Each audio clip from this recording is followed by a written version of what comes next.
All right, guys, so at this point, we know a few different versions of answers that we might get for some basic trig equations. So for example, the example we've used several times, sine inverse of 1/2. If I say simplify sine inverse of 1/2, or if I throw an equals theta in there and I say solve for sine inverse 1/2, we know because we see that inverse there, that there's going to be one and only one answer. Now the second option is if there's not that inverse there. If it says something like sine theta equals 1/2, solve for theta.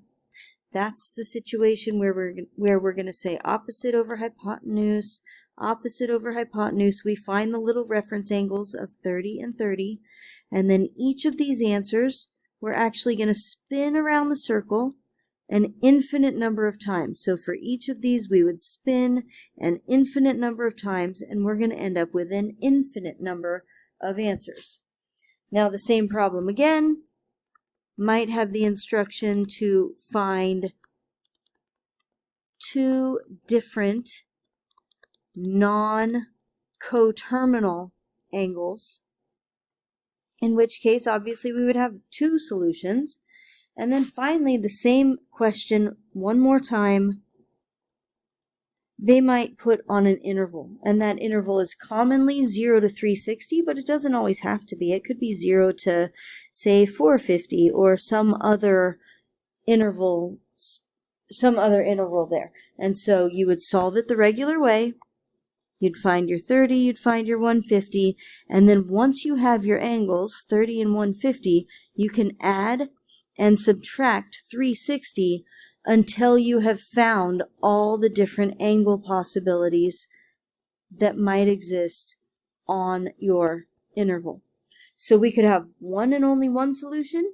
We could have an infinite number of solutions. We could have a select or a limited number of solutions based on what we're told, or a number of solutions that is limited to an interval. So there are multiple different answer types that come about, and you base your answer type on the question that you're given. You just go with it. If you get an inverse in your problem, you get one.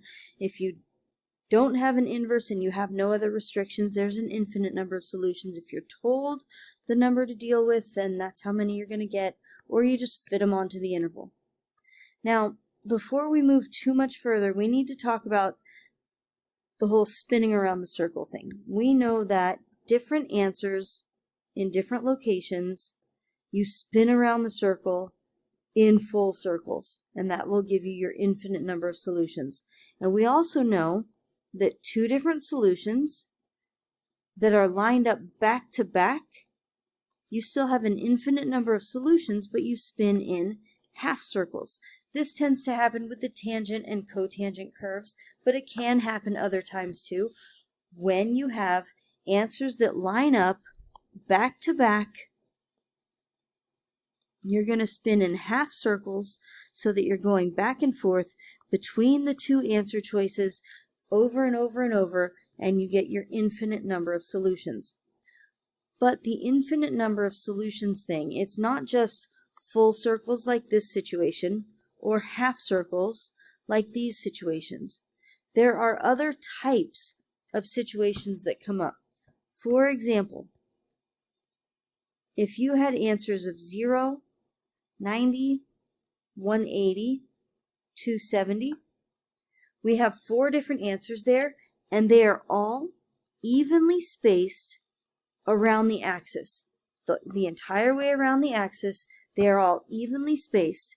And so because of that even interval, instead of spinning in, say, full circles off of one of them, or half circles off of 2 of them, we take the lowest angle, we pick the smallest angle, we pick the lowest number. Our answer would be theta equals 0 degrees plus, and we spin according to whatever the interval is. In this case, it's 90 degrees n times. And so if we go starting at 0, 90 degrees takes us to 90. 90 more degrees takes us to 180. 90 more takes us to 270. 90 more takes us to 360, and it keeps going forever and ever and ever and ever, giving us our infinite number of solutions. We could simplify, we should simplify 0 plus 90n. We would have theta equals 90 degrees n times. And of course, if we were in radians, we would switch to radians. So we would have x equals 0 plus pi over 2n, which would simplify down to simply pi over 2n. Now this 90 degree thing, that doesn't happen just at the 0, 90, 180, 270, just at the quadrantal angles. It can also happen when you're offset just a bit. Consider, say, a 45, a 135, a 225, and a 315. Each of those are separated by 90 degrees. That happens all the way around. That happens all the way around the axis. So you would go with the smallest one. We'd have theta equals 45 degrees, and then we're going to spin in little 90 degree corners, and this would be your answer right here. Theta equals 45 plus 90 degree n. But remember, for this different interval chunking to happen, the intervals have to go all the way around the axis. So if we had answers of, say, 0 and 90 and 180, and those were all the answers that we have, we don't have the 270. We don't have 90 degrees all the way around. So to get from the first one to the second, we'd go 90. From the second to the third, we're going 90, but then the third back to the first, it's a 180 interval. So to write an answer sort of like this, we just go with the other rules that we already know. We have angles that do go back to back. We've got this first one, we've got this second one.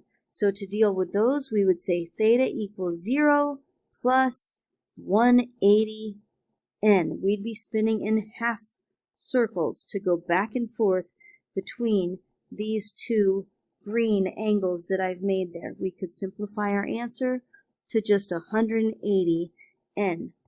From there, we've also got this guy, but he doesn't have a back-to-back angle, and so we're just going to spin in full circles for the 90 degree. We would have theta equals 90 degrees plus 360n.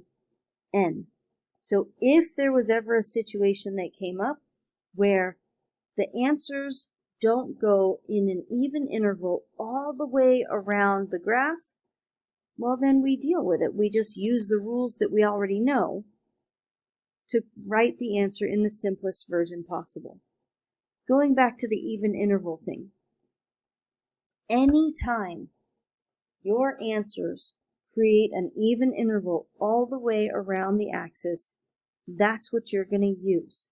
So consider answers of, say, 120 and 240 and 360. We've got 120, and then 120 later gives us 240, and 120 later gives us 360. Oopsie. 120 later gives us 360, and so we have our three answers evenly spaced all the way around. You would pick the smallest one, theta equals 0, and then you're going to spin in little 120 degree chunks all the way around, and you would have an infinite number of answers based on that interval. So far, so good? All right, so now where we're going with all of this is they start taking these basic trig equations and they start making them a little fancier. Now, so let's go with basic algebra here. If I said 2x minus 1 equals 0, solve for x, your job, as you know, would be to get the x all by itself. You would add 1 to both sides, you would divide by 2, it would look like this, plus 1, 2x equals 1, divide by 2, x equals 1/2. You don't have to show all those steps. Most of you can do that in your head, and that's great. But either way, you get x equals 1/2. Now what they start doing is instead of having just a single little variable there, they make that a trig function. So these trig equations have more interesting elements to them. So for example, if we have 2 times sine x minus 1 equals 0. Now to solve this little algebra equation over here, we needed to isolate the variable. That was our job. We wanted to isolate the variable. And that's our job with this bigger trig equation too, only instead of isolating the variable, we are isolating the entire trig equation. Your first goal is to isolate the trig equation, or I'm sorry, the trig function. Isolate the trig function. If you can get the trig function all by itself, you've done a good portion of the work. So we're going to add 1 to both sides. Then we're going to divide by 2, and we get sine x equals 1/2. This we have seen many times before. In fact, we did that just up here. Sine x equals 1/2. These are the problems that we've done for a while now. We'd say sine is opposite over hypotenuse. My opposite is 1. My opposite is 1. My hypotenuse is 2. That makes a little 1, 2 square root of 3, 1, 2 square root of 3. I get a 30, and I get a 30. These angles do not go back to back. They don't make an even interval all the way around. So I'm going to take the smallest one, and I'm going to spin in a full circle. Then I'm going to take the next one. I'm going to spin in a full circle. Keep in mind we're dealing with radians now because our variable is x. So we're going to have x equals 30 in radians is pi over 6. And we're spinning in a full circle. A full circle is 2 pi. We're spinning all the way around n times. Now the next angle is 150. 150 is 5 times 30. 30 we said was pi over 6, so we're going to be 5 times pi over 6 plus 2 pi n. So our job here is to isolate the trig function,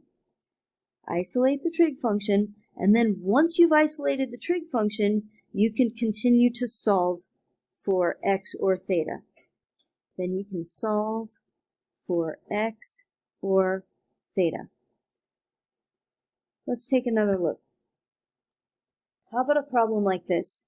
3 rad 2 plus 4 cosine x equals 5 rad 2. Give it a shot. Go ahead and pause the video and try this on your own before I dive in.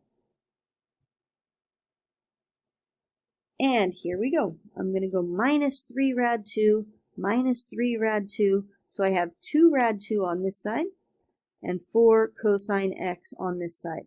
Now I'm going to divide by 4, divide by 4.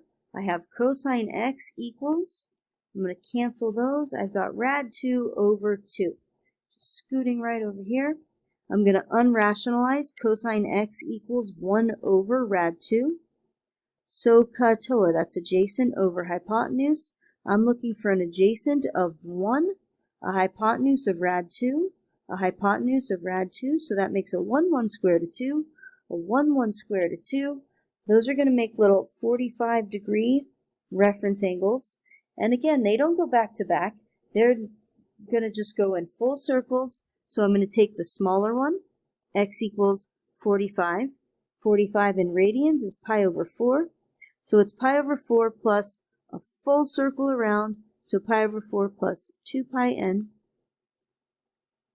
Pi over 4 plus 2 pi n. And then I'm going to take the next one, which would be 315 degrees. 315 in radians is going to be 7 pi over 4. And I'm going to spin again in full circles 2 pi n. All right, thanks for watching. Let me know if you have any questions, and I will talk to you soon. Bye.